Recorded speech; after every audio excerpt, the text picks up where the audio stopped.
Mm-hmm. Have you ever cared very much on how you, this sort of thing, and how you looked in a film? I mean, Greg Toland, for instance, photographed you most superbly, and also in that, this is my wife, my brother's wife. No, this his brother's wife. No, the second one, maybe Ron Taylor. Oh, this is My Affair. My Affair, in which you look, stunning, and it's purely visual glamour. Well, now, if the part calls for a glamour appearance, then I want to look the very best that the cameraman can make me look. If I am not supposed to look like that, I couldn't care less. It depends on what I am playing.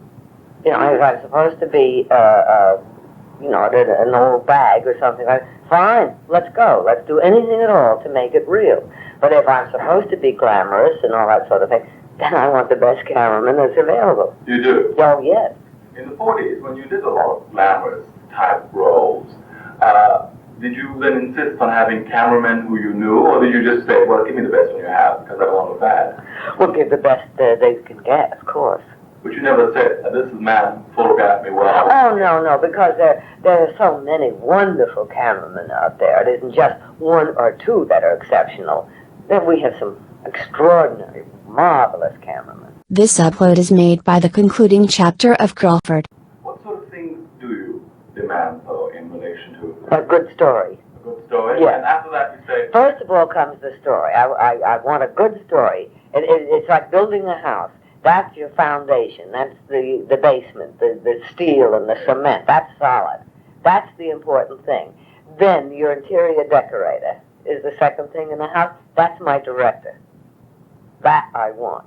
And the third thing are all the decorations. That's my actors. This, I think, is a solid foundation. But without the story, goodbye. In this line, so after that, anybody else should know their work as well, so let's go ahead. Yes. So Sure. Because in this sense, again, so many of your contemporaries, well, Joan Crawford, have demanded and insisted that everything is right, that actually the outward things should be right. The little sort of details. And this is, of course, something which a lot of Hollywood stars, especially the women, have insisted on, but it isn't something I come across with you. No, I think the little things will take care of itself, and if the big things are good, you won't pay any attention to the little things. If your story is good, and your direction is good, and your other act is good, that's unimportant. The little things, I don't think no. This upload is made by the concluding chapter of Crawford. Can I ask you why you turned down the role of Hush Hush, Sweet Charlotte? Oh, now, this is a misinterpretation. First of all, you mean after Miss Crawford? Yes. I was never offered that part. Now, that was printed, and it was not true.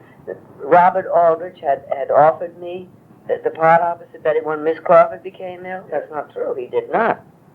I don't know where. That came out of California, out of Hollywood, that he had offered to me, and I had turned it down. That's not true.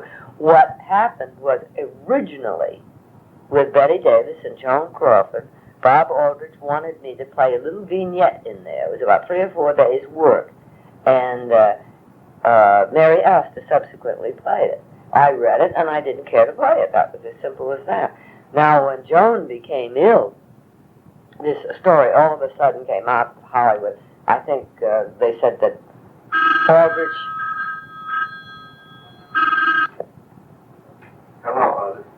What I did say when they questioned me, when several people said, why did you turn it down? I said, when they did question me about it, I said, this is not true. I said, Mr. Aldrich never offered me Miss Crawford's part when she became ill.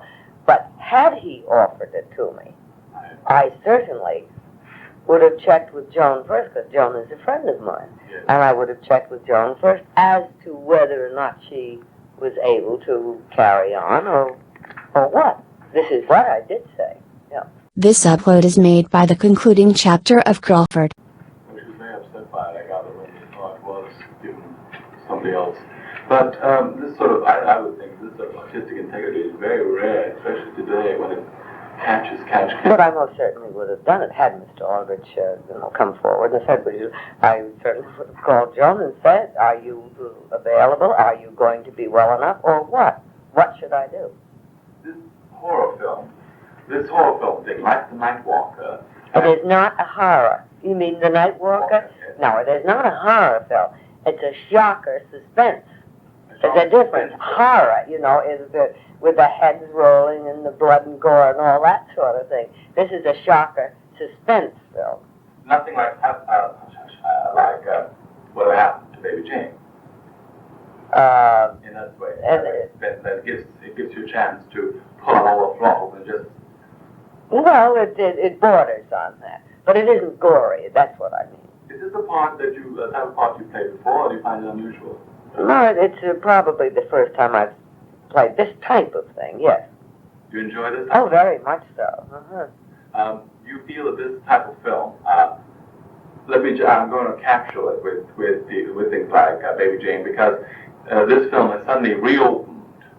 You were saying earlier on how difficult it is in Hollywood anyway for the right parts for actresses who mature. Mm-hmm. But suddenly this sort of film, the sort of Yeah, there's no age limit to this. No. Do you think that this will mean a great revival for a lot of... Well, it seems to have done it, doesn't it?